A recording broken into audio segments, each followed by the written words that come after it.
சங்கத்து மக்களுக்கு வணக்கம். சமீபத்தில் சுப்ரீம் கோர்ட் கவர்னர்களுடைய உரிமையில் கவர்னர்களுடைய அதிகாரத்தில் ஒரு தெளிவை கொண்டு வந்து அவர்களுக்கு ஒரு செக் வச்சு ஒரு தீர்ப்பு கொடுத்திருக்கு. அது ரொம்ப வரலாற்று சிறப்புமிக்க தீர்ப்பாக பார்க்கப்படுது. இது வந்து நம்ம தமிழ்நாட்டு கவர்னர் RN ரவி அவர்களுடைய அதிகாரம் பற்றின அவர்களுடைய செயல்பாடு குறித்த ஒரு தீர்ப்பு.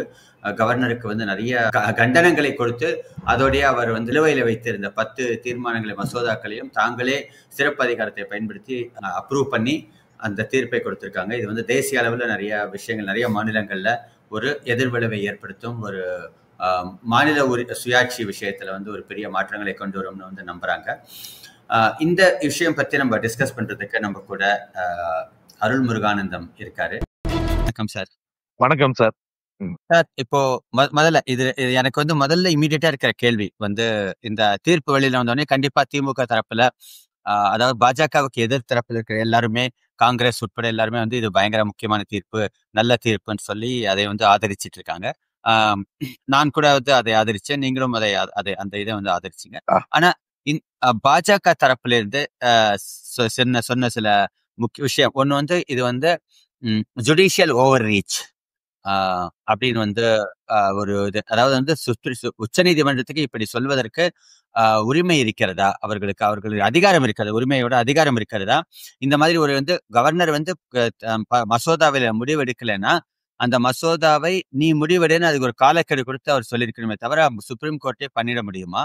ரெண்டாவது வந்து இது வந்து துணைவேந்தர்கள் சம்பந்தப்பட்ட விஷயங்கிறதுனால இதுக்கு UGCயுடைய அவங்களுடைய சட்ட விதிமுறைகளை மீறுவதாக உச்ச நீதிமன்றத்துடைய இது அந்த அப்ரூவல் இருக்கு அப்படின்ற மாதிரி ஒரு நெரேட்டிவா ஒரு கட்டமைப்பை கொண்டு வராங்க. இது உண்மையா? இந்த மாதிரி இருக்கா, இல்ல வந்து நிஜமாவே வந்து உச்ச நீதிமன்றத்துக்கு இதற்கான அதிகாரம் இருக்கிறதா? இந்தியாவுடைய உச்ச நீதிமன்றத்தை பொறுத்தவரை வானளாவிய அதிகாரம் இருக்கு. இன்னைக்கு வரைக்கும் இந்தியா ஒரு ஜனநாயக நாடாக இருப்பதற்கு காரணம், இந்தியால செப்பரேஷன் ஆஃப் பவர்ஸ் அப்படிங்கிற ஒரு கான்செப்ட் ரொம்ப தெளிவா இருக்குது. இது உன் வேலை நீ பாக்குற, இது என் வேலை நான் பாக்குறேன்னு. அதுல ஜுடிஷியரியோட ஒரு முக்கியமான பணி என்ன அப்படின்னா, we are the protectors of the constitutions. அதாவது இந்திய அரசியலமைப்பு சட்டத்துடைய பாதுகாவலர்களாக ஜுடிஷியரி இருக்குது. சோ அதற்கு எதிராக என்ன ஒரு உத்தரவு வந்தாலும், இல்ல என்ன ஒரு செயல்பாடு இருந்தாலும் அதை தடுக்க வேண்டிய பொறுப்பு உச்ச நீதிமன்றத்திற்கு இருக்கு.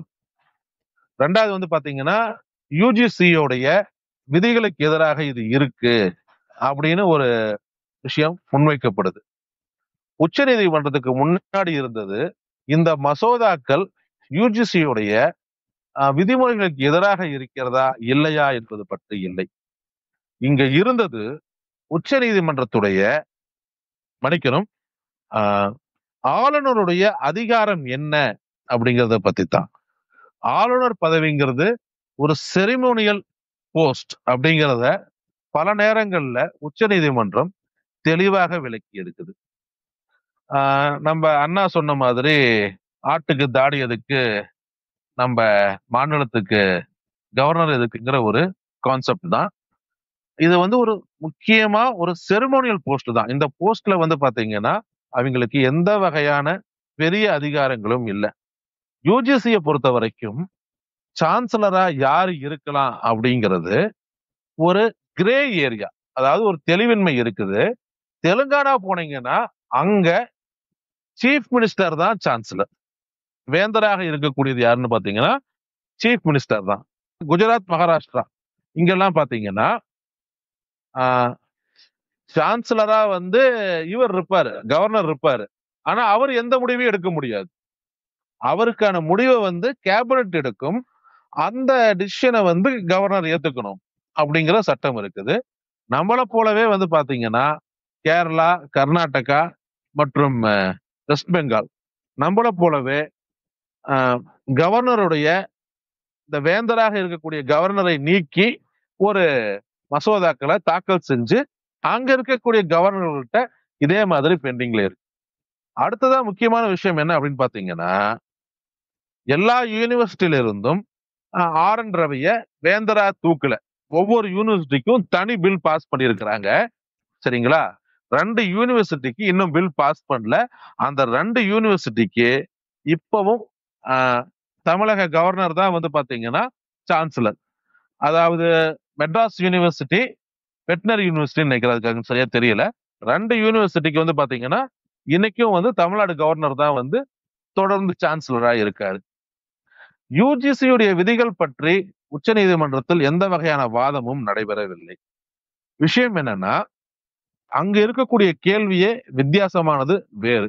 என்னன்னா, மக்களால் தேர்ந்தெடுக்கப்பட்ட ஒரு அரசாங்கம் அனுமதி அளித்து ஒப்புதலுக்கு அனுப்பும் மசோதாக்களை கவர்னர் நிலுவையில் வைக்க முடியுமா முடியாதா அப்படிங்கறதுதான். ஏன்னா இந்த ஒரு காரணத்தால நிர்வாகம் பாதிக்கப்படுது. கவர்னர் என்ன முடிவெடுத்தாலும் அந்த முடிவு வந்து பாத்தீங்கன்னா நம்முடைய கேபினட்டோட முடிவா இருக்கணும். அதாவது தமிழக அரசாங்கம் எடுக்கக்கூடிய முடிவைத்தான் அவர் செயல்படுத்தணும். ஒரு குளோரியஸ் ரப்பர் ஸ்டாம்ப் அவ்வளவுதான். அவர் வந்து ஒரு ரப்பர் ஸ்டாம்ப் அவ்வளவுதான். அவங்க சொல்றதை ஏத்துக்கணும். சோ இந்த பிரச்சனையை பொறுத்த வரைக்கும்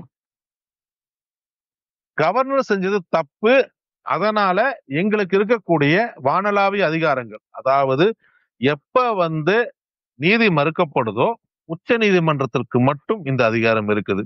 அதை பயன்படுத்தி அதை கொடுக்க முடியும். மக்கள் பாதிக்கப்படுறாங்க அப்படிங்கிற ஒரு சூழ்நிலையில அரசாங்கத்துக்கு இன்னைக்கு வந்து அதுக்கு ஒப்புதல் கொடுத்திருக்கிறாங்க. இது வந்து சரியான செயல்பாடு தான் என்னுடைய பார்வையில இருக்குது.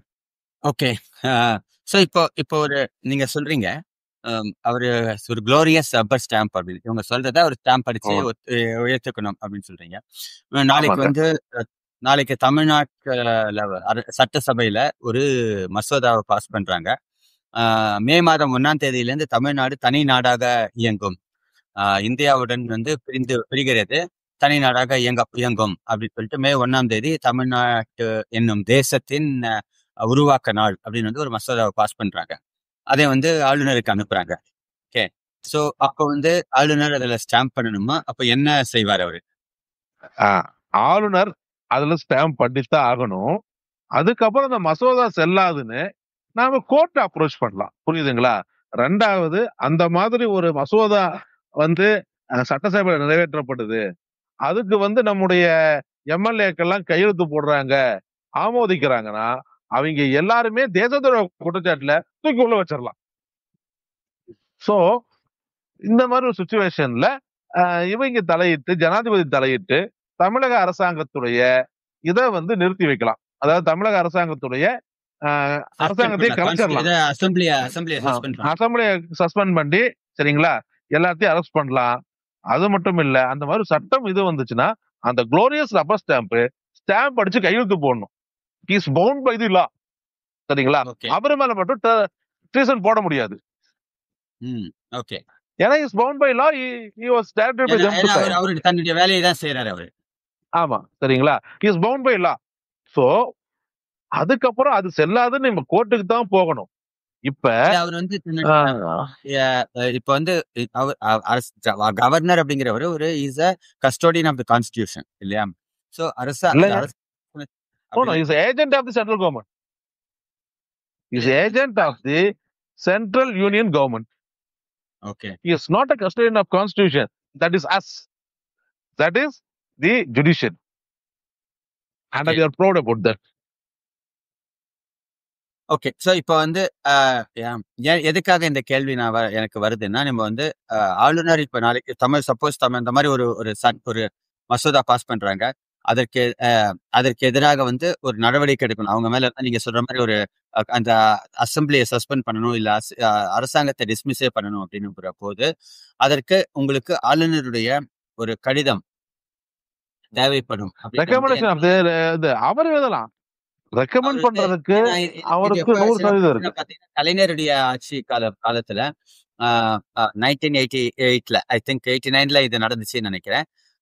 அப்போ வந்து தமிழ்நாடு அரசு டிஸ்மிஸ் செய்யணும் அப்படின்னு சொல்லிட்டு மத்திய அரசு, ஏன்னா இவர் சந்திரசேகர் அரசாங்கம் மாறி வந்தப்போ அவர்கள் டிஸ்மிஸ் பண்ணணும் அப்படின்னு வந்து காங்கிரஸ் அழுத்தம் கொடுத்தப்போ அப்ப இருந்த சுர்ஜித் சிங் பர்னாலா அந்த ரெக்கமெண்டேஷன் கடிதத்தை எழுதுவதற்கு மறுத்தார், அனுப்புவதற்கு.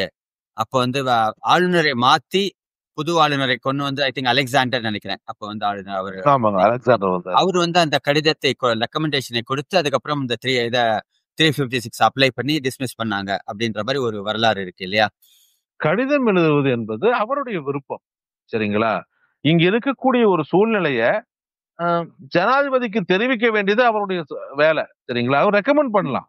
அந்த ரெக்கமெண்டேஷனை ஏத்துக்கிறதும் ஏத்துக்காததும் ஜனாதிபதியுடைய முடிவு. அத பாத்தீங்கன்னா ஜனாதிபதி அவங்களா முடிவு பண்ணிட முடியாது. he has to get the instructions from the cabinet. Cabinet இருந்து அவங்களுக்கு வந்து இன்ஸ்ட்ரக்ஷன்ஸ் வரணும். ஆமாங்கம்மா, அது சரிதாங்கம்மா, ஆக்ஷன் எடுக்கலாங்கம்மா அப்படின்னு அவங்க இது பண்ணணும். சரிங்களா? உள்துறை வந்து அதுக்கு வந்து ரெக்கமெண்ட் பண்ணணும். அவங்களா கூட முடிக்க முடியாது. இவரு வந்து குளோரியஸ் ரப்பர் ஸ்டாம்ப்னா அவங்க மோர் குளோரியஸ் ரப்பர் ஸ்டாம்ப், அவ்வளவுதான். she can do nothing. Okay, சரி. சோ அப்ப வந்து இந்த பார்வையில் நம்ம பார்க்கும்போது வந்து இந்த இந்த உச்சநீதிமன்ற தீர்ப்பு வந்து அவர்கள் well within the framework of the law and அவர்கள் அங்க ஜுடிஷியல் ஓவர்ரீச்ங்கிற எந்த ஒரு விஷயமும் அங்க நடைபெறவில்லை.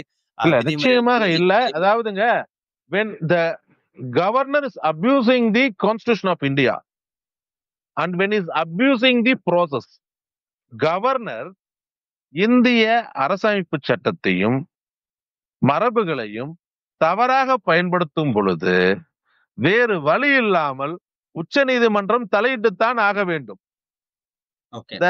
ஈவன் ஃபார் ஆர்குமெண்ட் சேக், ஒரு வாதத்துக்காக, ஆமாங்க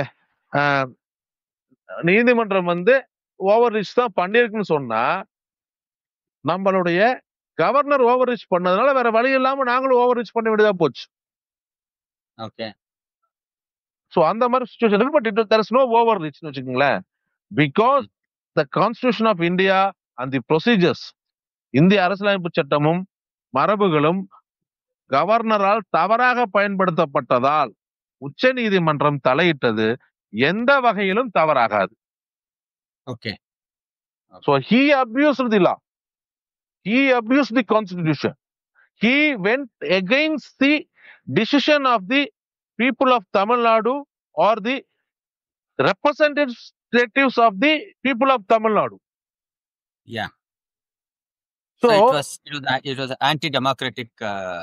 It's not only anti-democratic, it's a dictatorship. Dictatorial அந்த மாதிரி ஒரு விஷயம் தான் அவங்க பண்ணிருக்காங்க. இது வந்து ரொம்ப கண்டிக்கப்பட வேண்டிய விஷயம். ஓகே. அண்ட் என்ன விஷயம்னா, இன்னொரு விஷயம் நீங்க ஒரு பாயிண்ட் சொன்னீங்க, கவர்னருக்கு வந்து இவ்வளவு டைம் கொடுத்துருக்கணும் அப்படின்னு. எவ்வளவு டைம் சார் கொடுக்கறாங்க? This is not the first time.